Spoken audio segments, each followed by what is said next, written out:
नमस्कार, आप देख रहे देवभूमि समाचार। मैं आपके साथ प्रियंका मलिक हाजिर उत्तराखंड की तमाम छोटी बड़ी खबरें लेकर खबरों का रुख करेंगे, लेकिन सबसे पहले एक नजर हेडलाइंस पर। देवभूमि में उत्साह और पारंपरिक तरीके से मनाया गया लोक पर्व हरेला। देहरादून में सीएम धामी ने रोपा रुद्राक्ष का पौधा। राज्य भर में पौधारोपण के साथ दिया पर्यावरण संरक्षण का संदेश। उत्तराखंड के स्कूलों की प्रार्थना सभा में भगवत गीता के श्लोकों का पाठ शुरू। सीएम धामी बोले, संयम और अनुशासन की मिलेगी प्रेरणा, तो कांग्रेस ने बताया संविधान की भावना आहत करने वाला कदम।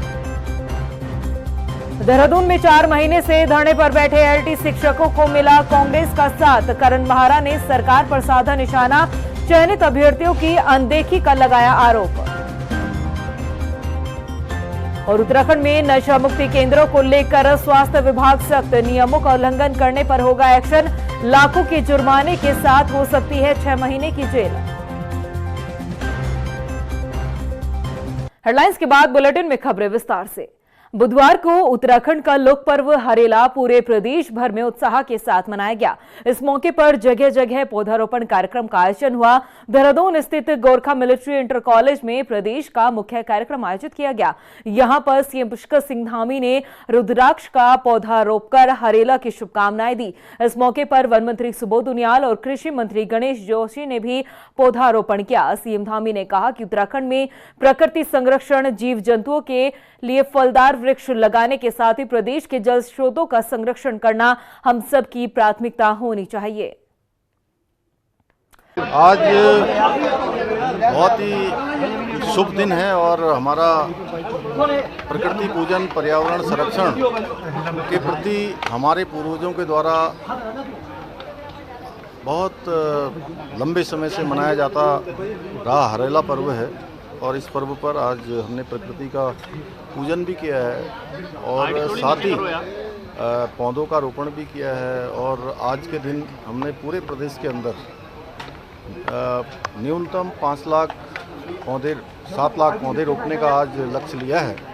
देखिए, हरेला एक हमारा पारंपरिक त्यौहार है जिसमें पूरे उत्तराखंड के लोग धरती माँ का आभार प्रकट करते हैं। और हरेला को राज्य निर्माण के बाद वन विभाग के तत्वाधान में बहुत जोर शोर से मनाने का रहा है।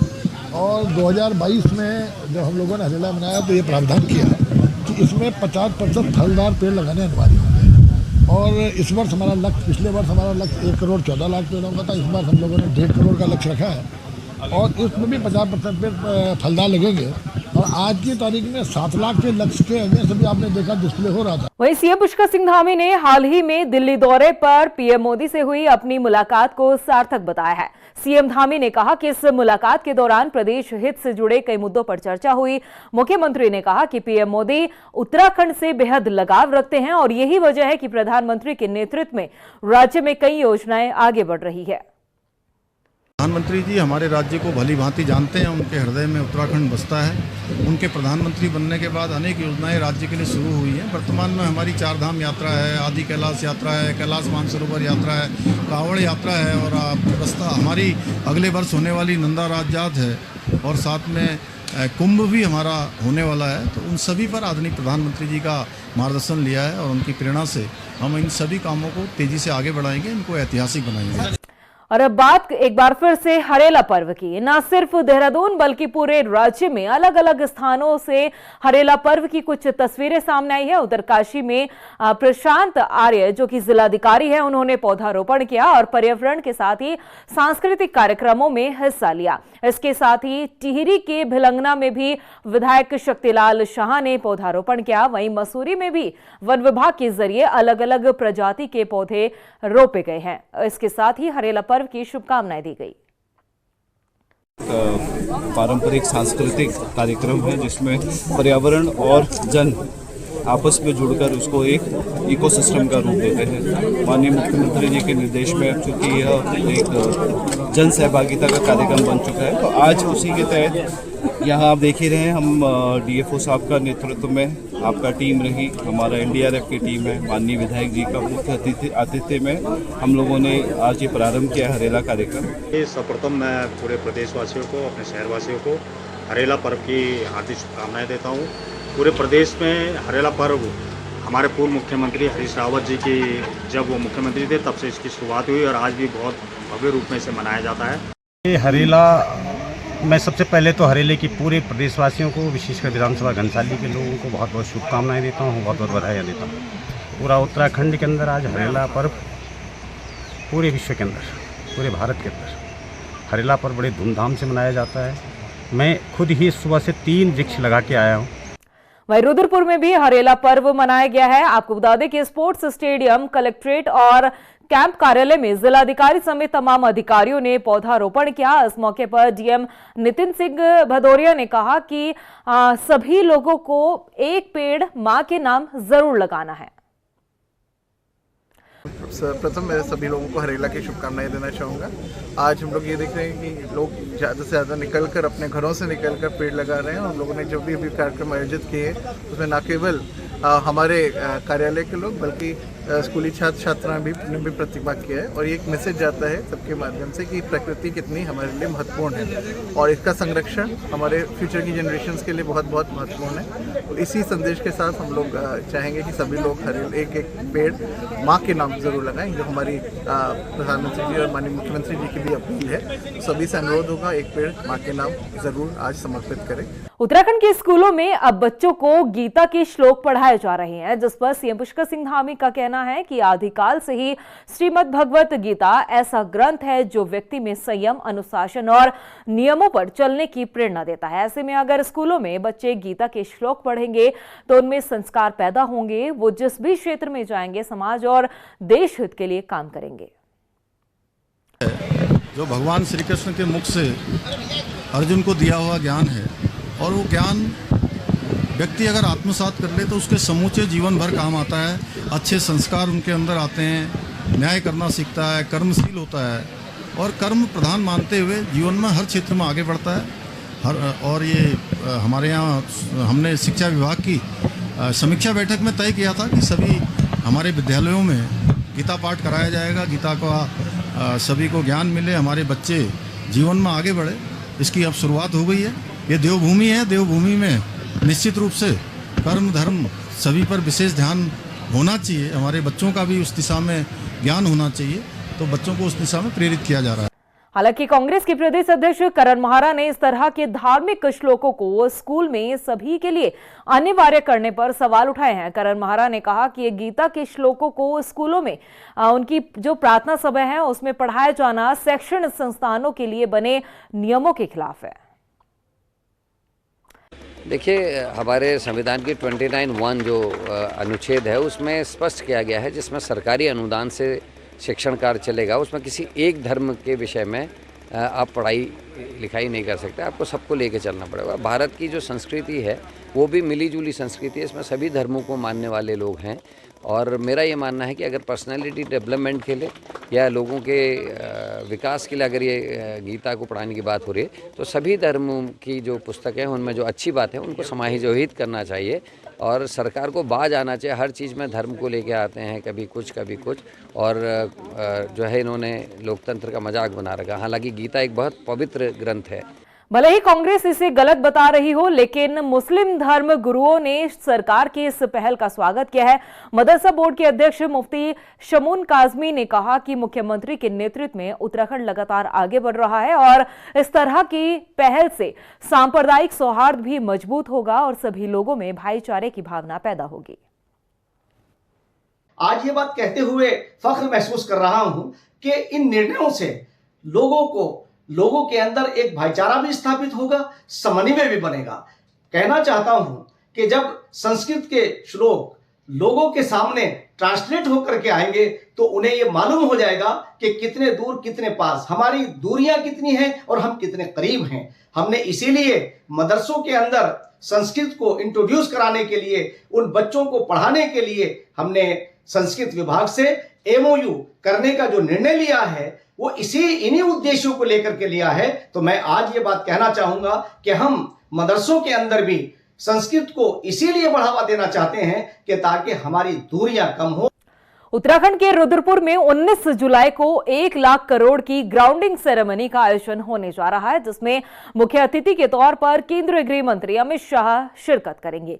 एक तरफ जहां उत्तराखंड की धामी सरकार का पूरा फोकस प्रदेश में निवेश को बढ़ावा देने पर है, तो वहीं दूसरी तरफ मुख्य विपक्षी दल कांग्रेस इसे पंचायत चुनाव में फायदा लेने के लिए चुनावी स्टंट बता रही है। रिपोर्ट देखिए।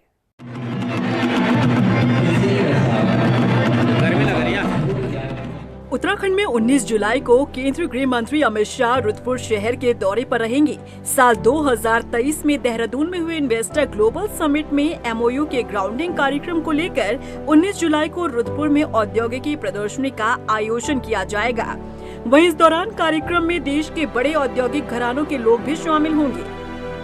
2023 में हमने आदरणीय प्रधानमंत्री श्री नरेंद्र मोदी जी के मार्गदर्शन में देहरादून में इन्वेस्टर ग्लोबल समिट का आयोजन किया था, जिसमें 3,54,000 करोड़ की हमारे साथ समझौतों पर हमारा करार हुआ था विभिन्न निवेशकों के साथ। उसमें से लगभग 1 लाख करोड़ की अब ग्राउंडिंग पर काम हो गया है, काम प्रारंभ है, तेज़ी से काम चल रहा है। तो चूँकि ये निवेशकों के लिए भी और राज्य के लिए भी, चाहे वो रोजगार सृजन की दृष्टि से हो या राजस्व प्राप्ति की दृष्टि से हो या डेवलपमेंट की दृष्टि से हो, औद्योगिकरण की दृष्टि से हो, सभी दृष्टि से एक अच्छा हम लोगों ने लक्ष्य प्राप्त किया है। और आदरणीय गृह मंत्री जी आकर जो है उस ग्राउंडिंग जो सेरेमनी होगी उसमें भाग लेंगे। बता दें कि रुद्रपुर शहर में ये कार्यक्रम मनोज सरकार स्पोर्ट्स स्टेडियम में होने जा रहा है, जिसे लेकर कार्यक्रम की तैयारियां जोरों पर है। वहीं कार्यक्रम में उत्तराखंड में औद्योगिक विकास की गति को दर्शाने वाले कुछ स्टॉल्स भी लगाए जाएंगे। इसके अलावा पूरे उत्तराखंड की इंडस्ट्री से जुड़े बड़े पदाधिकारी भी कार्यक्रम में हिस्सा लेंगे। ऐसे में कार्यक्रम में करीब 5,000 से 7,000 लोगों के रहने की संभावना जताई जा रही है। वहीं इस ग्राउंडिंग सेरेमनी को बीजेपी ने मुख्यमंत्री पुष्कर सिंह धामी की बड़ी उपलब्धि बताया है। बीजेपी प्रदेश मीडिया प्रभारी मनवीर सिंह चौहान का कहना है कि मुख्यमंत्री पुष्कर सिंह धामी उत्तराखंड को देश का सर्वश्रेष्ठ राज्य बनाने के लिए पूर्ण रूप से संकल्पबद्ध हैं और आगामी होने वाले 1 लाख करोड़ की ग्राउंडिंग सेरेमनी इस दिशा में बहुत बड़ी उपलब्धि है। उत्तराखंड राज्य को हर दिशा में देश का सर्वश्रेष्ठ राज्य बनाने के लिए कृत संकल्पित हैं और उनके संकल्प के अनुसार उत्तराखंड राज्य में विगत वर्ष जिस तरह से ग्लोबल औद्योगिक समिट हुआ था, उस समिट में देश और दुनिया के अनेकों उद्योगपतियों ने लगभग 3.5 लाख करोड़ से अधिक के निवेश के प्रस्ताव यहाँ पर लोगों के द्वारा दिए गए और सरकार के द्वारा उनको स्वीकार किया गया और 1 लाख करोड़ से भी अधिक का अब तक ग्राउंड पर निवेश आ चुका है। इसकी ग्राउंडिंग सेरेमनी के लिए देश के यशस्वी गृह मंत्री आदरणीय हमारे अमित शाह जी उत्तराखंड प्रवास पर आने वाले हैं। उद्योग विभाग द्वारा जो निवेश आकर्षित करने के लिए इन्वेस्टर समिट का आयोजन किया गया था, उसमें 1 लाख करोड़ से ज़्यादा के ग्राउंडिंग अब तक हो चुकी है। उसी को लेकर के आज माननीय मुख्यमंत्री जी द्वारा बैठक की गई थी। 19 तारीख को कार्यक्रम प्रस्तावित है उसकी ग्राउंड ब्रेकिंग सेरेमनी का, जिसमें माननीय गृह मंत्री जी भारत सरकार का आगमन प्रस्तावित है। उसी तैयारियों की समीक्षा उन्होंने लिया था और साथ ही साथ जिन्होंने उत्तराखंड में अपनी रुचि दिखाई है उनके एक्सपीरियंस शेयर भी किए जाएंगे वहाँ पर, और जो निवेश आया है उसका पूरा विवरण भी वहाँ पर प्रस्तुत किया जाएगा।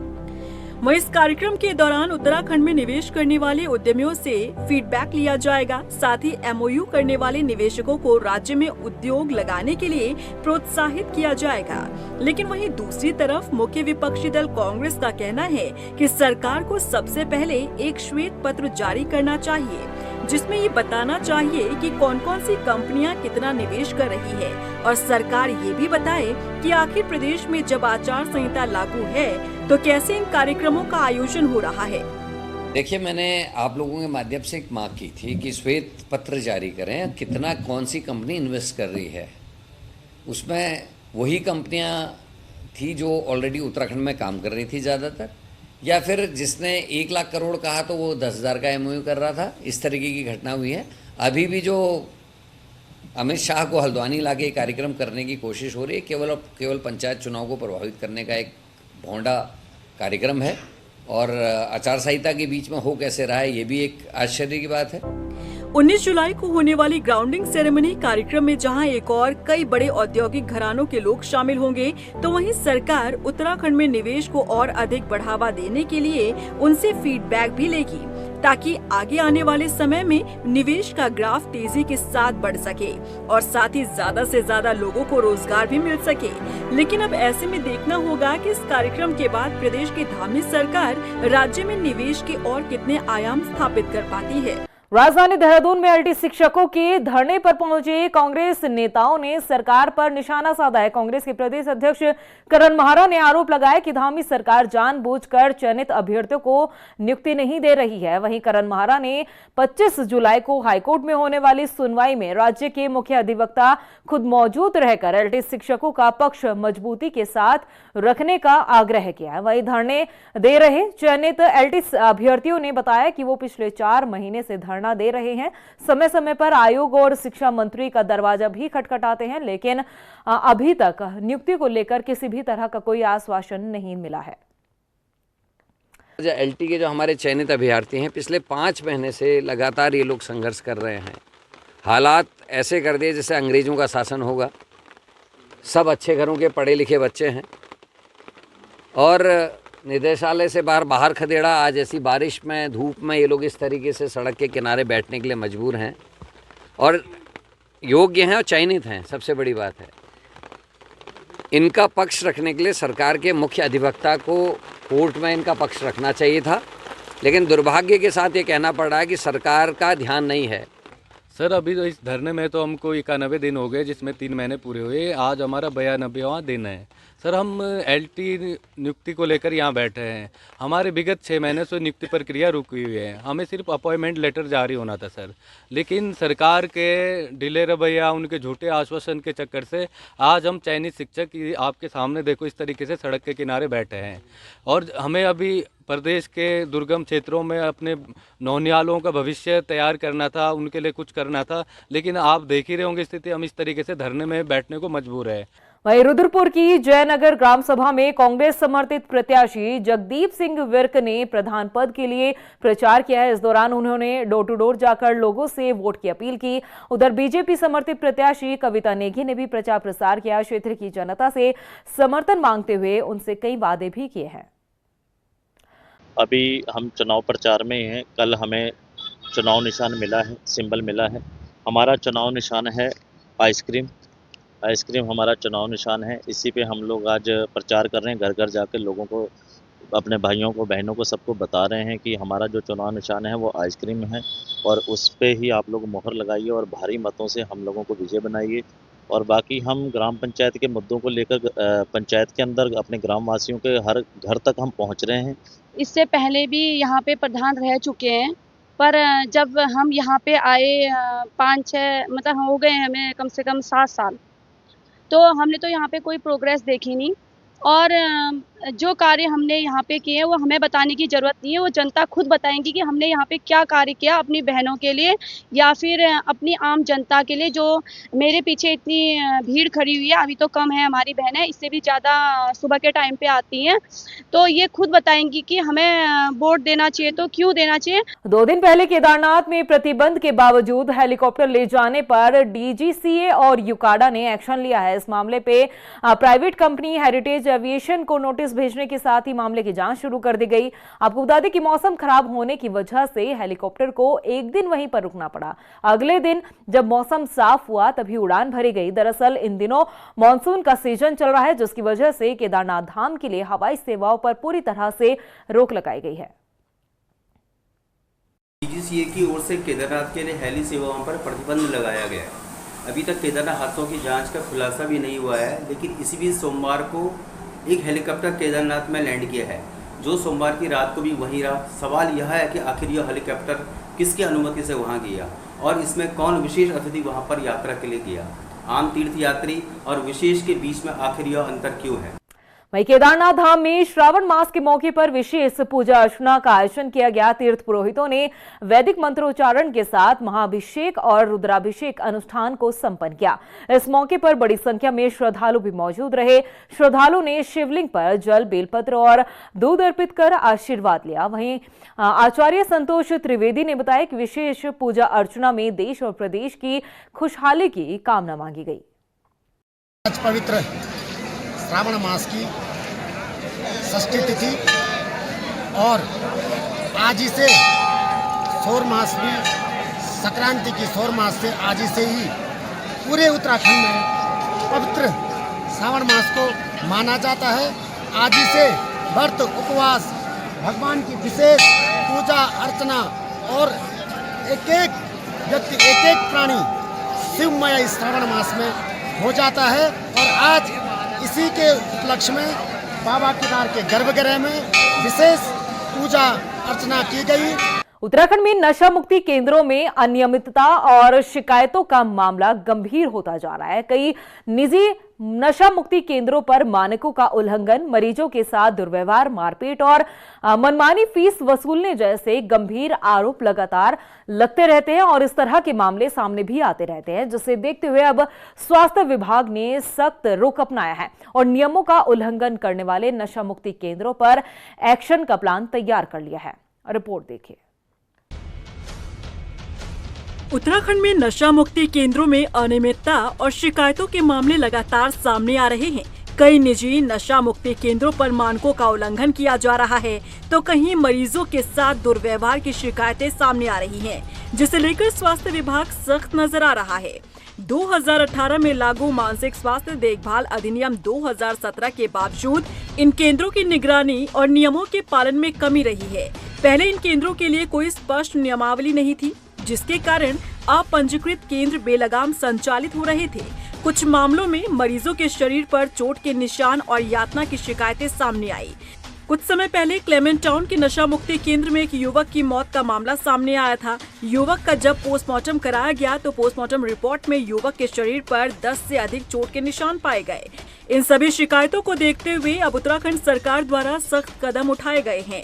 स्वास्थ्य विभाग ने मानसिक स्वास्थ्य नियमावली को सख्त किया है, जिसमें बिना पंजीकरण संचालित केंद्रों को सील करने 5,000 से 5 लाख रुपए तक का जुर्माना और 6 महीने तक की सजा का प्रावधान शामिल है। 2025 में स्वास्थ्य सचिव डॉक्टर आर राजेश कुमार ने सभी जिलों में जिला स्तरीय निरीक्षण टीमें गठित करने के निर्देश दिए, जो अपंजीकृत और मानकों का पालन न करने वाले केंद्रों पर कार्रवाई करेगी। इसके अलावा सरकार ने जनता से अपंजीकृत केंद्रों की शिकायतें दर्ज कराने की भी अपील की है और टोल फ्री हेल्पलाइन नंबर 1800-180-1852 उपलब्ध कराया है। 2023 में हमने national mental health care act को प्रमोल्गेट किया है यहाँ पे स्टेट गवर्नमेंट में, और इसी के तहत जितने भी नशा मुक्ति केंद्र हैं उनका जो है इनिशियल रजिस्ट्रेशन और 1 साल बाद फाइनल रजिस्ट्रेशन करना अनिवार्य है। मैं ये बताना चाहूँगा कि जब ये एक्ट लागू हुआ उत्तराखंड में 2023 में, उससे पहले 45 ऐसे अनऑथराइज्ड नशा मुक्ति केंद्र संचालित हो रहे थे जिसकी इंफॉर्मेशन डिपार्टमेंट के पास थी, और एक्ट लागू होने के बाद उन सबको जो है रजिस्ट्रेशन करना पड़ा। और आज के डेट में जो इनिशियल रजिस्ट्रेशन है वो लगभग 133 के आसपास नशा मुक्ति केंद्रों का हो गया है। लेकिन जो है जो जिनका इनिशियल रजिस्ट्रेशन हो गया है उनका 1 साल के अंतर्गत फाइनल रजिस्ट्रेशन भी होना अनिवार्य है। तो एक तो हमने ऐसे जितने भी संस्थान हैं उनको हमने शोकॉस नोटिस जारी करने के लिए कहा है कि क्यों आप जो है 1 साल बीतने के बाद भी एक्ट के प्राविधानों के अंतर्गत आप लोग फाइनल रजिस्ट्रेशन नहीं कर रहे हैं, क्योंकि फाइनल रजिस्ट्रेशन करने का मतलब ये है कि वो जितने भी SOPs हैं स्टेट गवर्नमेंट के उसका पालन करना अनिवार्य हो जाएगा। जैसे निर्धारित जो डॉक्टर्स की संख्या है, द नर्स की संख्या है, मेडिकल सोशल वर्कर की संख्या है, उसको उनको तैनात उनको वहाँ पे करना पड़ेगा। नशा मुक्ति केंद्रों के लिए टीम गठित कर दी गई है, जिसमें 5 लोगों की टीम बनाई गई है।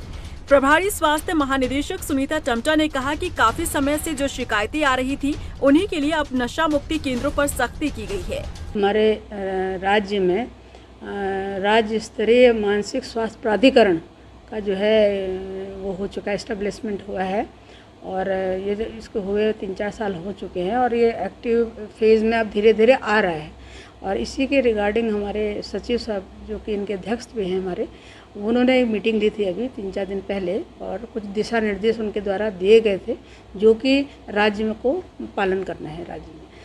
तो उसमें जैसे कि हमारा आप देख ही रहे होंगे कि डी एडिक्शन सेंटर्स हमारे राज्य में बहुत सारे खुले हुए हैं।